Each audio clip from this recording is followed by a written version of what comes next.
Hello and welcome back to our YouTube channel. उम्मीद करता हूं कि आप सभी फिट एंड फाइन होंगे। तो आज की क्लास में हम बात करने वाले हैं एनवायरनमेंट एंड साइंस के बारे में, कुछ इंपॉर्टेंट एमसीक्यूज जो आपके डिफरेंट एग्जाम्स के लिए बहुत ही इंपॉर्टेंट है। पर्टिकुलरली अगर हम एनवायरनमेंट की बात करेंगे, इसमें क्वेश्चन होंगे जम्मू एंड कश्मीर से एंड इंडिया से, ठीक है। लेकिन ये क्वेश्चन क्या है, ये स्टेटमेंट बेस्ड है।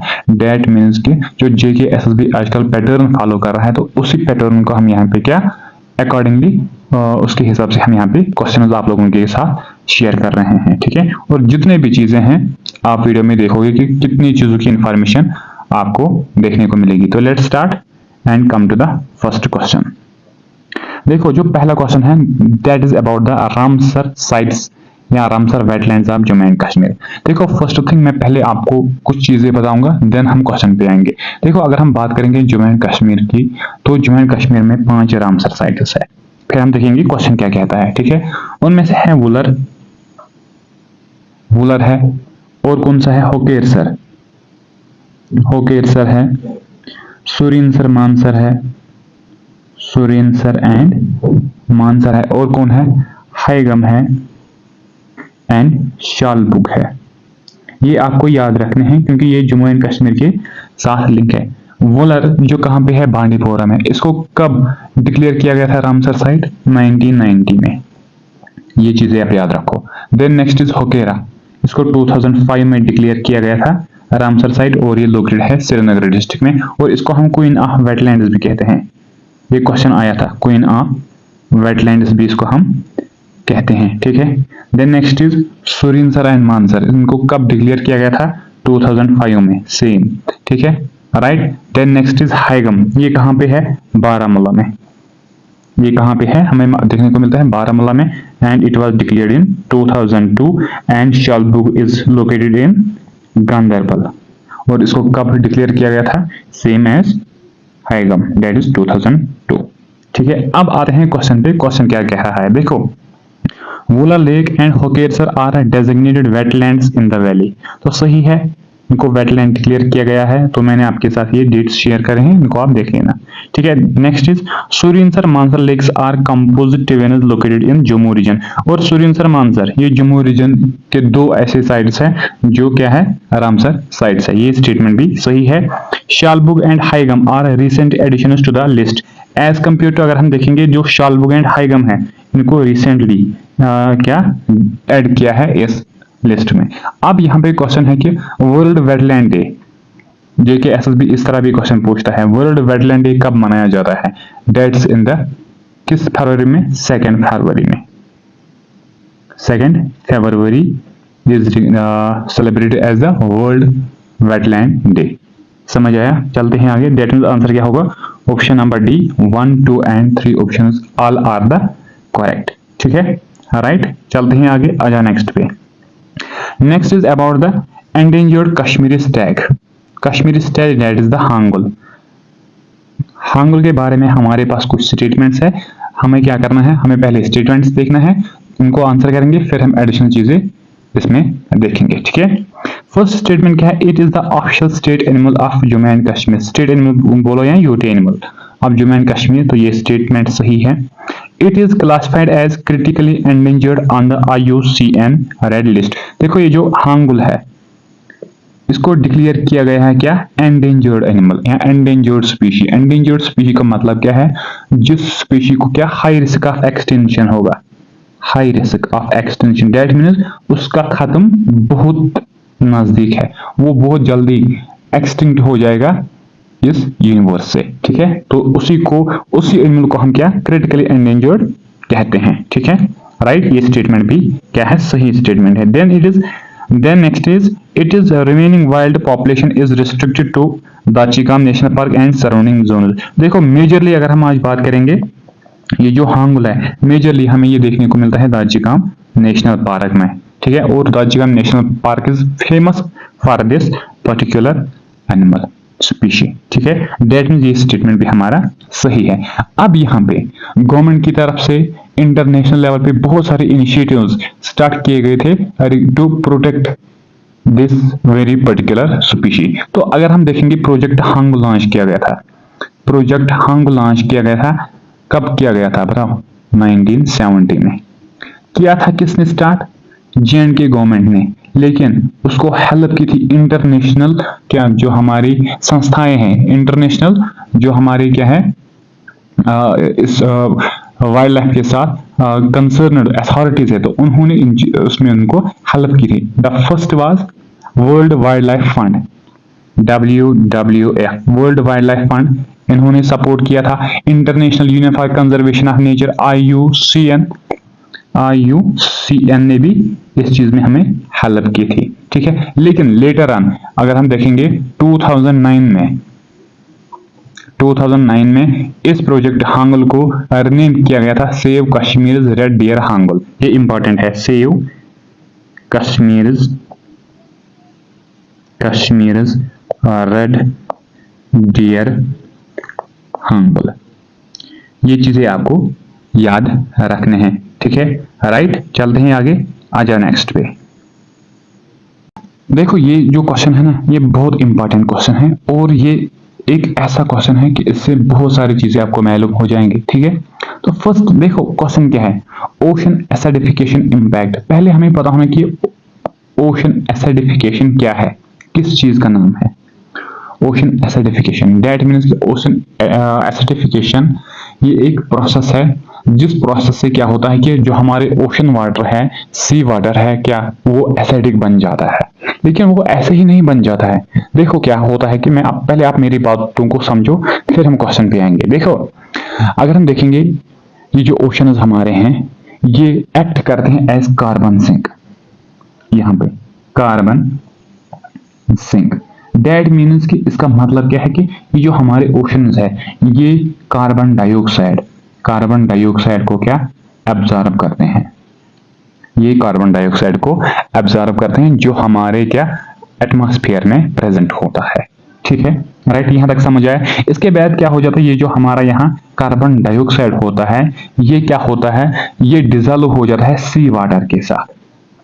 इस चीज को याद रख लेना, किसके साथ ये डिजोल्व होता है, सी वाटर के साथ। एंड यहाँ पे रिएक्शन की वजह से रिएक्शन हो जाती है, तो यहाँ पे बन जाता है कार्बोनिक एसिड यहाँ पे बन जाता है, ठीक है। लेकिन इससे पहले इसके बाद जब ये कार्बोनिक एसिड यहाँ पे बन जाता है, फिर ये जो कार्बोनिक एसिड है इसका ब्रेक डाउन होता है इनटू टू थिंग्स। एक तो है बाइकार्बोनेट आयन्स, ये समझो bicarbonate ions, and next is hydrogen ions. ये दो चीजें हमारे लिए जरूरी है, बाइकार्बोनेट आयन्स, बाइकार्बोनिक आयन्स, ठीक है, कार्बोनिक आयन्स और हाइड्रोजन आयन्स। और ये जो हाइड्रोजन आयन्स प्रेजेंट होते हैं अब सी वाटर में, इससे सबसे इंपैक्ट क्या पड़ता है, जो पीएच वाटर होता है किसका, ओशन वाटर का, ये डिक्रीज हो जाता है, ये कम हो जाता है। दैट मीन्स पीएच वैल्यू कम हो जाएगा, तो जो वाटर है वो क्या बनेगा, वो एसिडिक बनेगा। और जब वाटर एसिडिक बनेगा तो ये एक मेजर थ्रेट है हमारे जो मैरीन इकोसिस्टम है उस चीज के लिए। तो ये है प्रोसेस क्या, ocean acidification. Now the question is इसका इंपैक्ट क्या पड़ता है। देखो it is caused by the absorption of excess anthropogenic carbon from the atmosphere. देखो हमारे एटमॉस्फेयर में कार्बन डाइऑक्साइड है, तो मेजरली 30% जो यहाँ पे कार्बन डाइऑक्साइड प्रेजेंट है वो एब्जॉर्ब किया जाता है बाय द ओशन वाटर। तो ये मैंने आपको बताया, ये स्टेटमेंट सही है, ठीक है।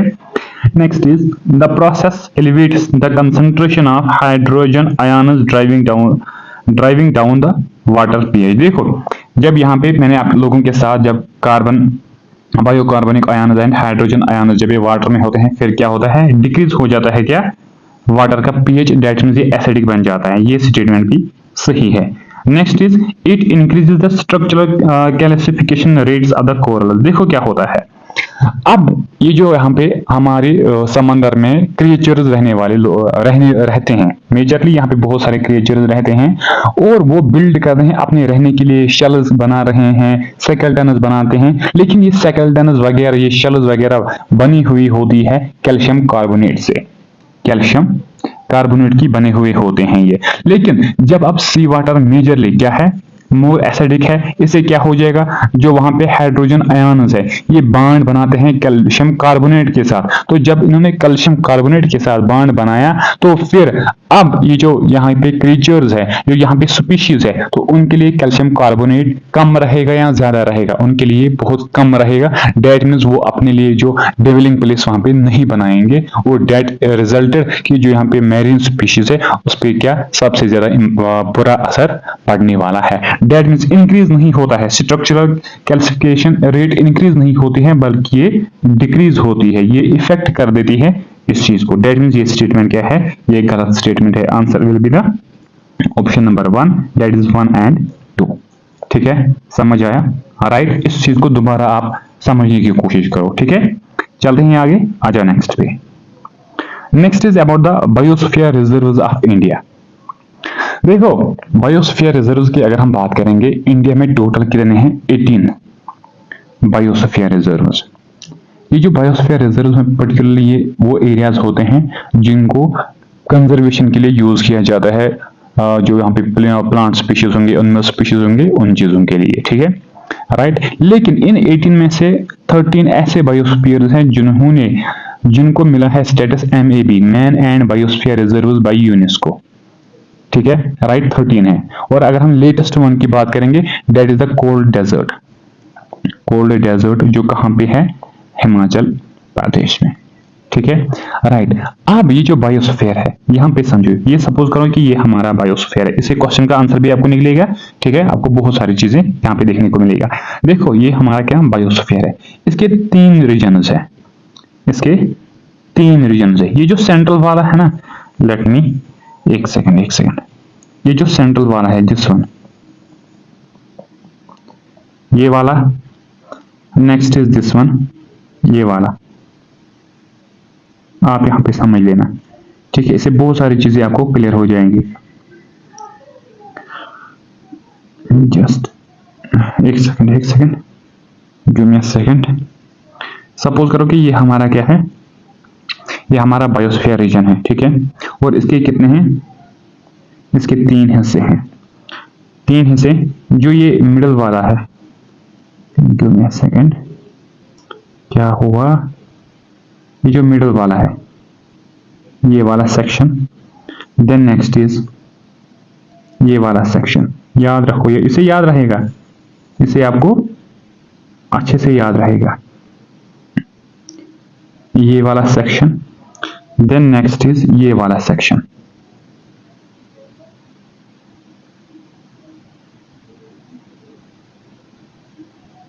ये वाला सेक्शन। ठीक है, देखो, अब ये 3 सेक्शंस हो गए किसके, बायोस्फीयर रिजर्व को। ये जो सेंट्रल वाला है इसको हम कहते हैं कोर। ठीक है, याद रखो, ये बहुत काम आएगा आपको। देन नेक्स्ट इज जो ये वाला है, इसको हम कहते हैं क्या, buffer zone, core zone, buffer zone. और जो ये लास्ट वन है इसको हम कहते हैं क्या, ट्रांजिशन जोन, TZ। ठीक है, ट्रांजिशन जोन। अब इनकी इंपॉर्टेंस देखो, ये जो कोर वाला पार्ट है ना, ये मोस्ट स्ट्रिक्ट एरिया होता है, मोस्ट स्ट्रिक्ट एरिया। यहाँ पे कोई ह्यूमन एक्टिविटी की कोई परमिशन नहीं होती है। This is the most strict area and no human activity is allowed there. ठीक है, देन अगर हम बात करेंगे बफर जोन की, बफर जोन वो वाला एरिया है जहां पे लिमिटेड ह्यूमन एक्टिविटी क्या है, परमिशन है लिमिटेड चीजों के लिए। सपोज करो कि अगर हम इको टूरिज्म की बात करेंगे, एनवायरमेंटल रिसर्च की बात करेंगे, तो वहां वो इस बफर जोन में की जाती है। लेकिन जो ट्रांजिशन जोन है, लास्ट वाला एरिया है, ये फार्मिंग के लिए भी ओपन है, ये फार्मिंग के लिए भी ओपन है। ठीक है, और ह्यूमन सेटलमेंट्स के लिए भी ओपन है। दैट मींस ये एक ऐसा एरिया है जहां पे ह्यूमन एक्टिविटीज हो सकती है। ठीक है, राइट। तो अब यहां पे आते हैं क्वेश्चन पे। देखो, the man and biosphere reserves programme is an initiative of the world wild life fund. देखो, जो ये MAB बायोस्फीयर का कंसेप्ट है, ये यूनेस्को का है, इसको WWF के साथ कोई रिलेशन नहीं है, ये स्टेटमेंट गलत है। The core zone is strictly protected allowing no destructive human activities. ये सही है, अभी हमने इसके बारे में बात की है। Tourism and education activities are allowed in the transition zone only. देखो अगर कोई एक्टिविटी बफर जोन में क्या है, ये अलाउ है, डेट मीन्स जो लास्ट वाला स्टेज है वो एक्टिविटी भी यहाँ पे भी होगी और इसमें भी अलाउ होगी। डेट मीन्स ये सिर्फ ट्रांजिशन जोन में एजुकेशन एक्टिविटीज हम क्या बफर जोन में भी कर सकते हैं, टूरिज्म हम बफर जोन में भी कर सकते हैं। डेट मीन्स ये स्टेटमेंट गलत हो जाएगा, तो आंसर क्या होगा, only 2 is the correct answer. ठीक है, राइट। चलते हैं आगे, आ जाओ नेक्स्ट पे। देखो next is about the national green tribunal. देखो ये जो नेशनल ग्रीन ट्रिब्यूनल है ना, ये डील करता है conservation of forest, conservation of forest and natural resources. अब ये जो नेशनल ग्रीन ट्रिब्यूनल है, ये एक स्टैट्यूटरी बॉडी है, ये एक स्टैट्यूटरी बॉडी है। स्टैट्यूटरी बॉडी का मतलब क्या है कि इसको पास किया, इसको बनाया गया था बाय द पार्लियामेंट। एक होता है कॉन्स्टिट्यूशनल बॉडी, जिसकी चीजें जिसके रिगार्डिंग हमें चीजें कहां पे मिलते हैं, कॉन्स्टिट्यूशन में। सपोज इलेक्शन कमीशन है, ठीक है, तो इसका हमें क्या देखने को मिलता है कि इसका रेफरेंस हमें कॉन्स्टिट्यूशन से देखने को मिलते हैं। लेकिन स्टैट्यूटरी बॉडी इसको पार्लियामेंट बनाते हैं और उसके लिए एक वो लॉ पास कर रहे हैं। ठीक है, राइट। अब आते हैं इस पे। देखो ये एक स्टैट्यूटरी कोड है जिसको बनाया गया था नेशनल ग्रीन ट्रिब्यूनल एक्ट 2010 में। ये स्टेटमेंट हमारा सही है। तो काम बात किसके लिए कर रहा है, conservation of forest and natural resources की।